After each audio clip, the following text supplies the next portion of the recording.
akin, hindi yung pagsira ng pangalan ko eh. Ang masakit sa akin,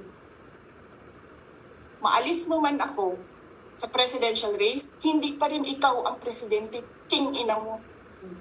Walang boboto sa'yo. Please lang. Wala.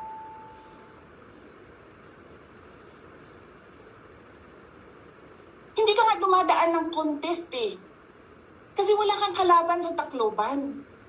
Kasi binibili mo, pinapakidnap mo, hinaharas mo ang mga kalaban mo. Hindi ka dumaan ng contest. Ang alam mo lang, kasi mayaman ka, bibilhin ko lahat ng tao ng pera. E pobre man mong tanan, kwarta na may inyo. There is nothing in you except money. Yan lang. Martin, harapin mo yung katotohanan. Walang walang boboto sa'yo. Senador man, Vice President man, President man, walang boboto sa'yo.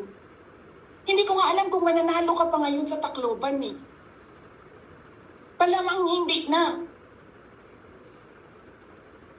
Sinong gusto sa lahat sa buong Pilipinas ang ibalik ka sa Kongreso? E di lahat ng tao pupunta yan doon sa Tacloban, mangangampanya yan sa kalaban mo.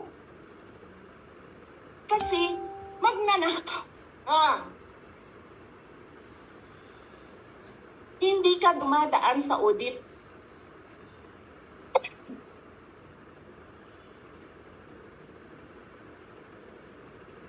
Milyon-milyon, buwan-buwan, certification lang ng congressman.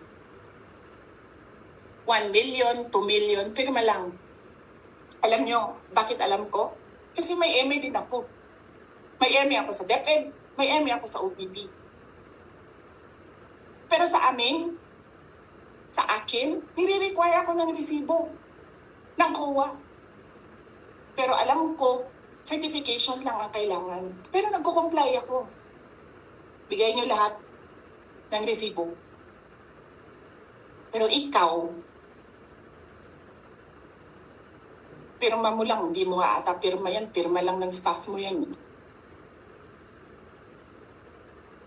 Milyon-milyon dyan sa Committee on Accounts. Lumalabas ang pera.